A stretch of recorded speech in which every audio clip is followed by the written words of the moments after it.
Feche os seus olhos e ore comigo. Pai santo e querido, amado Senhor, obrigado. Obrigado por estar na tua casa de oração. Obrigado por fazer parte dessa igreja, Senhor. Igreja da palavra. Igreja que não abre mão desses princípios bíblicos tão importantes, Senhor, para as nossas vidas, que nos conduz à vida eterna.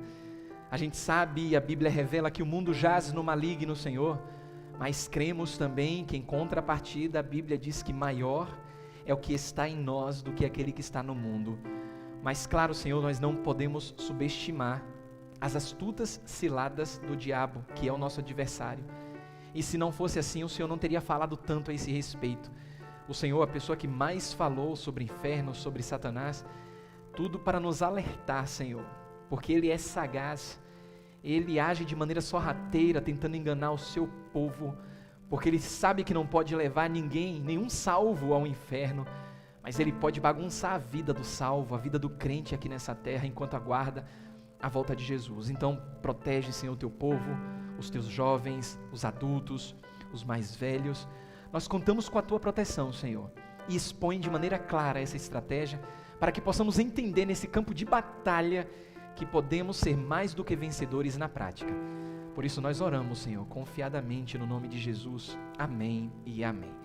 Então, amados, Satanás ele se apresenta como enganador, destruidor e príncipe. E dentro dessas três manifestações, ele sempre tem um alvo. Como enganador, nós vimos que o alvo dele é a nossa mente.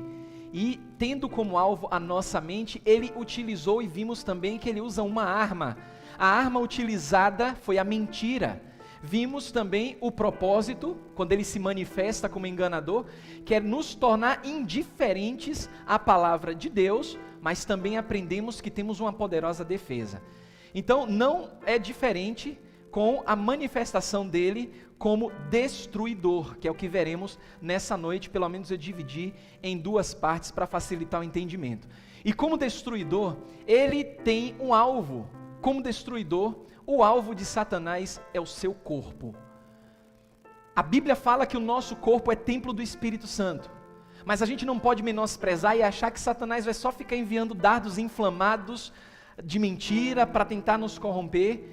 Ele tem como alvo, se apresentando como destruidor, o nosso corpo.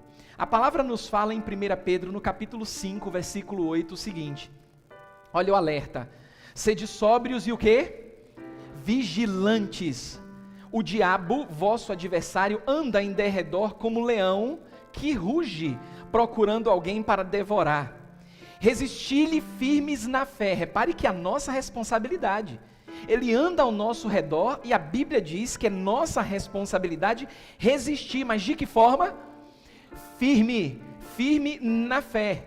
Certos, olha só, olha o alerta, certos de que sofrimentos iguais aos vossos estão se cumprindo na vossa irmandade espalhada pelo mundo.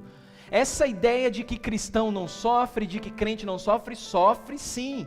E principalmente quando está desprotegido e Satanás se apresenta como destruidor. E aí Jesus, lá em João, no capítulo 10, versículo 10, Jesus diz o seguinte, trazendo uma alusão a respeito de Satanás, que um ladrão ele vem somente para roubar, matar e o quê? E destruir.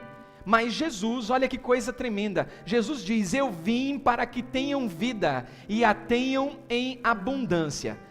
Irmãos, creiam, se Satanás ele não conseguir te derrotar enganando você, através da sua mente, ele vai tentar destruir o seu corpo. Ele não brinca em serviço. Como a serpente, Satanás ele engana.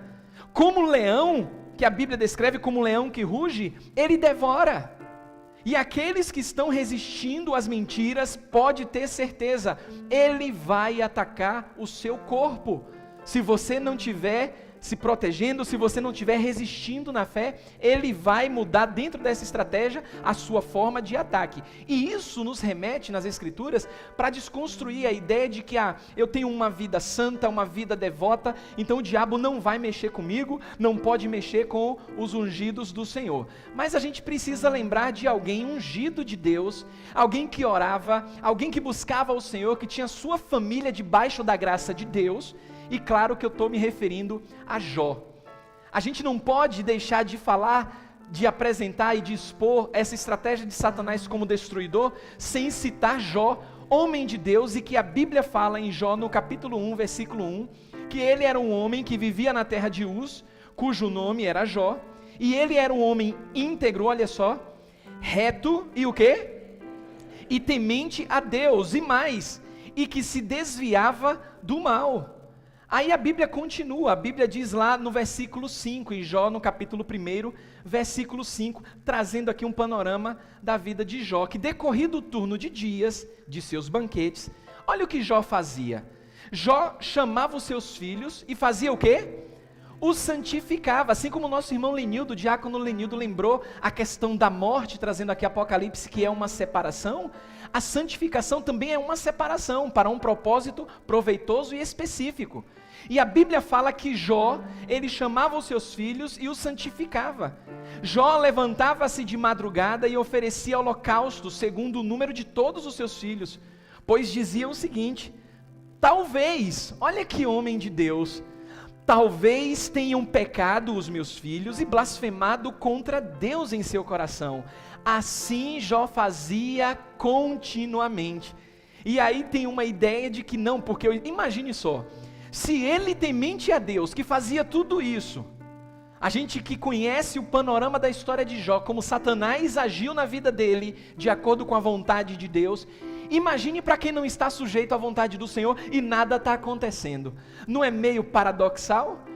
Um servo do Senhor sendo afligido e uma pessoa que não serve a Deus diz conhecê-lo, mas nada acontece? Tem alguma coisa estranha então acontecendo. Jó era este homem aí que trazia todo esse panorama da sua vida. Tudo isso dentro do capítulo 1, no versículo 5, mostra que Jó era um sacerdote do lar. Era um homem que santificava os filhos, era um homem zeloso, e ele fazia isso de maneira constante. Olha só que interessante, quando a gente olha no versículo 3, Jó capítulo 1, versículo 3, olha o que diz a palavra do Senhor. Diz que ele era abastado financeiramente, um homem abençoado. Ele possuía, além de uma família abençoada, a Bíblia diz que ele possuía quantas ovelhas? 7.000, eu gosto quando a Bíblia traz esses detalhes, porque nada passa despercebido aos olhos do Senhor quando Ele quer revelar para nós e trazer um ensino para o nosso entendimento. Ele tinha 7.000 ovelhas, Deus poderia ter dito, olha, ele tem muitas ovelhas, mas deixa claro aqui que ele tinha 7.000 ovelhas, que ele tinha 3.000 camelos, 500 jumentas, juntas de bois e 500 jumentas. Era também muito numeroso o pessoal ao seu serviço, de maneira que este homem era o maior de todos do Oriente. Olha que coisa tremenda. Aí no versículo 4, a Bíblia diz assim, ó: possuía, aliás, seus filhos iam às casas uns dos outros, faziam o quê? Banquetes, se divertiam, cada um por sua vez, e mandavam convidar as suas 3 irmãs, e comerem, e comiam, e bebiam com eles. Olha só o panorama que nós temos aqui. Mas lembre-se, nós estamos apresentando essa estratégia de Satanás, e ele tem um alvo. Como destruidor, ele tem um alvo, que é o seu corpo. E aí a gente vê em Jó, no capítulo 1 ainda, versículos 13, 14 e 15, que sucedeu um dia em que os seus filhos e as suas filhas comiam e bebiam, vinham na casa do irmão primogênito, que veio um mensageiro a Jó e lhe disse: os bois lavravam e as jumentas passeam junto a eles. De repente deram sobre eles os sabeus, um povo da região próxima, e os levaram. Não somente isso, e mataram aos servos ao fio da espada. Só eu escapei para te contar a nova. E olhe como a Bíblia ela continua. Versículo 16. Falava este ainda, quando veio outro. Irmãos, isso aqui é para chamar nossa atenção, que quando Jó estava recebendo a informação, foi uma informação atrás da outra. Como se não bastasse a primeira informação, lá veio um outro servo esbaforido. E a Bíblia diz que falava este ainda, quando veio o outro. E disse: fogo de Deus caiu do céu e queimou as ovelhas, e os servos e os consumiu. Só eu escapei para trazer-te a nova. Falava este ainda quando veio outro e disse: dividiram-se os caldeus em 3 bandos, deram sobre os camelos e os levaram e mataram aos servos a fio de espada. Só eu escapei para trazer-te a nova. Notaram? Levaram os animais, mataram os servos. Se Satanás se apresenta como destruidor nessa cena aqui, o que isso chama a nossa atenção?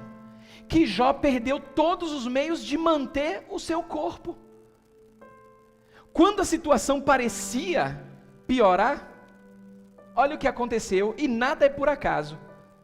Também este último falava ainda quando veio outro e disse: estando os teus filhos e tuas filhas comendo e bebendo vinho em casa do irmão primogênito, eis que se levantou grande vento do lado do deserto, e deu nos 4 cantos da casa, a qual caiu sobre eles, e morreram. Só eu escapei para trazer-te a nova. Se apresentando como destruidor, Satanás não sossegue, irmãos. Mas o que é que isso tem a ver com um ataque ao corpo? Jó perdeu os filhos, frutos do seu corpo. Nada é aleatório nas Escrituras. No capítulo 2, versículo 7, a Bíblia diz assim, então saiu Satanás da presença do Senhor, feriu a Jó de tumores malignos, desde a planta do pé até o alto da cabeça. O que é que isso nos remete? Que Jó perdeu a saúde do seu corpo. Olha que estrago esse ataque fez. Jó, ele perdeu os meios de manter o seu corpo com esse ataque. Olha só, ele perdeu os frutos do seu corpo e ele perdeu a saúde do seu corpo. Você pode perceber que o ataque de Satanás focava justamente o corpo de Jó e tudo que estava relacionado a esse corpo. A gente tem que entender que não somente no Velho Testamento a gente encontra esses ataques ferozes do diabo através dessa atitude para ferir o corpo. Mas quando a gente olha no Novo Testamento, a gente também encontra esse ataque feroz de Satanás como destruidor. O ladrão veio para roubar, matar e destruir. E como se não bastasse, separando, fazendo um apanhado desse estrago que Satanás tenta fazer, tentando destruir o corpo, como se não bastasse, ele jogou uma criança na água e no fogo. Se não, olha o que diz Mateus capítulo 17, versículos 14 e 15. E quando chegaram para junto da multidão, aproximou-se dele um homem, que se ajoelhou e disse: Senhor, compadece-te de meu filho, porque é lunático e sofre muito, pois muitas vezes cai no fogo e outras muitas na água. Irmãos, a gente tem que entender essa estratégia do diabo e se perguntar por que essa fúria contra o corpo? Porque não apenas nos dardos inflamados do maligno, e na semana retrasada eu disse, olha, um spoiler aí. Lembre do que a Bíblia fala a respeito da armadura de Deus, que a gente deve tomar toda a armadura de Deus.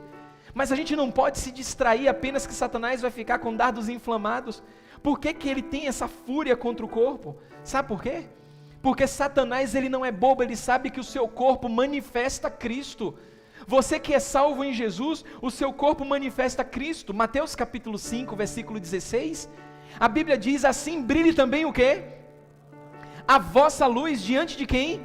Dos homens. Olha o seu corpo manifestando aí Cristo, para que os homens vejam as vossas boas obras e glorifiquem a quem? A você e a mim? Não, glorifiquem a vosso Pai que está nos céus. Satanás também sabe que o corpo, além de manifestar Cristo, o corpo ele proclama Cristo. 1 Pedro capítulo 2, versículo 9. Vós, porém, sois o quê? Raça eleita, o que mais? Sacerdócio real, nação santa, povo de propriedade exclusiva de Deus, a fim de fazer o quê?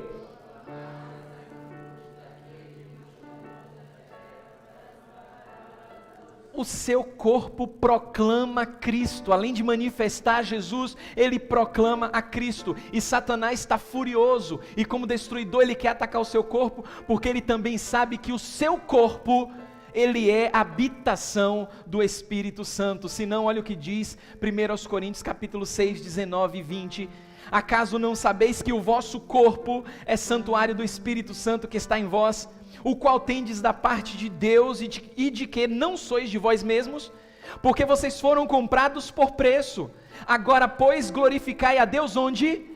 No nosso corpo. E muita gente expondo o corpo, muita gente colocando o corpo de qualquer forma, e algumas pessoas até dizendo: eu sou de Cristo, mas expondo o corpo que foi comprado. O corpo não é mais nosso, irmãos. Esse nosso corpo foi comprado com o sangue de Jesus, não pertence mais a mim nem a você que conhece Jesus. Mas, irmãos, os cristãos revelam a graça e o amor de Deus, e Deus utiliza os nossos corpos como instrumento em suas mãos. As mãos dos discípulos, olhe como o corpo é importante para manifestar a graça de Deus, na relação dos pães e peixes. Lábios e línguas dos discípulos na pregação do Evangelho. Nunca, mas nunca subestime a importância do seu corpo, que não é mais seu, você que entregou a vida a Jesus. Nunca deprecie o cuidado com o seu corpo. Cuide do seu corpo, da sua saúde, para a glória de Deus, porque esse corpo foi comprado por preço. O cristão que é relaxado com o corpo está favorecendo o jogo do destruidor. Eu não me preocupo com a alimentação, eu não me preocupo com a minha saúde, vivo aí, ó, Deus dará. Se preocupe, porque o seu corpo é templo do Espírito Santo, pois esta é a vontade de Deus. Olha só, 1 Tessalonicenses 4, de 3 a 4. Esta é a vontade de Deus, a vossa o quê? Santificação, que façais o quê? Vos abstenhais da prostituição, que cada um de vós saiba possuir o próprio corpo, de que forma? Em santificação e honra. É o que a palavra de Deus nos ensina. Só que, como destruidor, ele tem o alvo, que é o seu corpo. E a arma que o diabo utiliza para isso é o sofrimento. Ele deseja tocar o corpo do crente, para que o crente venha sofrer. Ele quer criar sofrimento na vida do servo do Senhor, para que você perca Jesus de vista. A gente viu como exemplo na vida de Jó, qual era a situação ao redor, depois de tudo que aconteceu na vida de Jó. Não era uma dor qualquer, era extrema dor. E quando Jó olhou para si, o que era que Jó via? Muito, mas muito sofrimento. O que ele não sabia naquele momento, é que em meio aos sofrimentos, a gente pode contemplar Jesus. O crente verdadeiro, mesmo em meio à dor e aos sofrimentos, o crente tem a sua vista focada. Em Hebreus, no capítulo 12, versículo 2, a Bíblia diz que devemos olhar para Jesus de que forma? De qualquer forma? Não, firmemente. Eu já falei aqui várias vezes, eu tenho nos meus momentos de folga, de lazer, eu gosto de jogar videogame, brinco com meu filho, alguns joguinhos de corrida, tem uns jogos que ele não pode jogar, que são mais profundos, para uma faixa etária diferente, e tem jogos que a gente tem que cumprir algumas missões, e uma delas é manter o foco, levar um objeto de um lugar a outro, acender uma luz num determinado lugar, e aí a gente fica desesperado para conquistar um troféu num jogo, porque se a gente perder aquele objeto, perder o foco. Mas em se tratando de Jesus, Jesus está andando do nosso lado, e às vezes a gente olha assim, Jesus está aqui do meu lado, mas aí vem uma distração, a gente perde o foco. A Bíblia diz, olhando firmemente para o autor e consumador da fé, que é quem? Jesus, o qual em troca da alegria que lhe estava proposta, ele suportou a cruz, não fazendo caso da vergonha, da ignomínia, e está assentado à destra do trono de Deus. Irmãos, Jó honrava a Deus, Jó precisava de uma resposta, e é justamente nesse momento que muitas vezes falhamos, sabe por quê? Porque a gente começa em meio ao sofrimento a duvidar do poder de Deus, E a gente começa a dizer, Deus não está no controle não, a dor é muito grande, Deus não está vendo o meu sofrimento. Muitas vezes sofremos, saiba disso, simplesmente por desobediência, ou para que a gente possa desenvolver a nossa fé. A gente não pode se esquecer disso. E aí a Bíblia diz, e eu destaco aí, disse o Senhor a Satanás, eis que tudo quanto ele tem está em seu poder, somente contra ele não estendas a mão. E Satanás saiu da presença do Senhor. Irmãos, Satanás só fez isso aí? A gente também não pode se esquecer disso, porque foi decreto soberano, foi vontade decretada de Deus. Já parou para pensar, porque Satanás ainda está passeando pela terra, já parou para pensar se você for um escolhido do diabo, porque Satanás não é onisciente, Deus sabe de tudo, Satanás não. Você já parou para pensar se você for o escolhido do diabo para se apresentar, o diabo se apresentar contra Deus e dizer assim, ó, eu quero peneirar fulano e esse fulano ser você? Já parou para pensar como será a sua reação diante disso aí? Porque isso aí foi decreto soberano. No capítulo 2, a Bíblia diz, então Satanás respondeu ao Senhor, pele por pele, e tudo quanto o homem tem dará pela sua vida. Estende, porém, a sua mão e toca-lhe nos ossos, toca-lhe na carne e verás se não blasfema contra ti na tua face. E a Bíblia diz, disse o Senhor a Satanás, eis que ele está em teu poder, mas faz o quê? Poupa-lhe a vida. Irmãos, Satanás só pôde atacar com a permissão de Deus. Lembra do caso de Jonas? O caso de Jonas, a tempestade foi por conta do quê? Desobediência. A gente não pode se esquecer disso. No caso de Jonas, era para ele ir a Nínive, mas o que foi que ele fez? Foi para Tarsis. Aí o que é que Deus faz? Deus lança uma tempestade, quase vira o navio, quase morre todo mundo. Você conhece a história? Jonas é engolido por um grande peixe, quase morre, e só passa quando ele faz o quê? Quando ele confessa o pecado dele. Tem muita gente passando luta e sofrimento, Satanás peneirando e a pessoa não sabe por que é, tem culpado a Deus, mas está se esquecendo de confessar o pecado ao Senhor. Ele precisava confessar o seu pecado a Deus. No caso de Jonas foi desobediência. O propósito nesse sentido era correção. Mas tem um caso aqui que eu também quero destacar, os discípulos de Jesus. Nesse caso aqui, eles foram obedientes, estavam cumprindo a ordem do Senhor. Jesus tinha alimentado quase 20 mil pessoas, Jesus queria subir ao monte para orar sozinho, e ele mandou os discípulos, olha, eu vou orar e vocês podem atravessar o mar, vão lá, atravessem o mar. E o que foi que os discípulos fizeram? Atravessaram, eles obedeceram, irmãos, mas foram surpreendidos por uma tempestade que quase virou o barco. Eles, os discípulos, não estavam na tempestade porque eles tinham desobedecido, pelo contrário, Deus queria aperfeiçoar a fé deles em meio ao sofrimento. O que a gente precisa saber é que Deus é sempre completo e está no controle de tudo. Está passando luta e sofrimento? Satanás pediu a Deus para peneirar a sua vida e você se sente como Jó e está sendo peneirado? Você tem que pensar, e agora você já sabe que Satanás, como destruidor, ele tem um alvo, que é o seu corpo, porque ele sabe que o seu corpo manifesta, proclama a glória de Cristo, é templo do Espírito Santo. Mas aí você continua sendo peneirado. Você tem que parar para refletir. Você pode estar dentro da boca de um peixe grande. Você tem que olhar para a sua vida e pensar, será que eu desobedeci a Deus? Eu tenho desobedecido a Deus? Será que o que eu estou passando hoje é por conta da minha desobediência? Se fez essa reflexão bíblica e verificou que não é uma pessoa obediente, temente ao Senhor, e mesmo assim está passando muita luta e sofrimento, então agradece ao Senhor, levanta a cabeça, olha firmemente para Jesus, porque Ele está aperfeiçoando e amadurecendo a sua fé. Não desista não, irmãos. Vira e mexe, eu tenho falado muito aqui a respeito do que aconteceu na pandemia.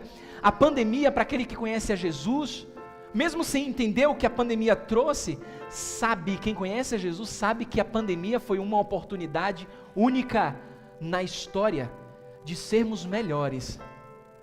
É difícil, muita gente perdeu muito ente querido, pai, mãe, familiar, muita gente está sofrendo até hoje, mas tem que entender se sua vida você está olhando para Jesus, seguindo firme os passos de Jesus, e mesmo assim continua em sofrimento, porque o objetivo de Satanás é causar sofrimento.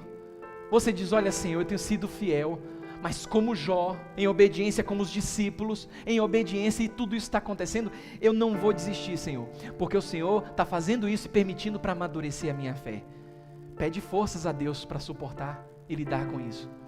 Na semana que vem, veremos que diante de tudo isso, Satanás como destruidor, ele tem um propósito, mas graças ao bom Deus que mesmo como destruidor, Satanás, nós temos também a nossa defesa. Pai santo e querido Deus, obrigado Jesus por esse alimento, obrigado por essa palavra que nos fortalece, Senhor, nos guia, Senhor, nos teus caminhos, nos ajuda, Senhor, a cumprir o teu ID, e nos faz mais do que vencedores na prática, Senhor, não apenas sabedores disso, mas viver como mais do que vencedores. Abençoa o teu povo, protege o teu povo, Senhor. Obrigado por este momento, com toda a liberdade de poder cultuar ao Senhor. Te pedimos, Senhor, no teu amor, alegra os nossos corações, que a graça do Senhor Jesus Cristo, que o amor de Deus e a comunhão do seu Santo Espírito esteja com cada um de vós. Deus abençoe a todos.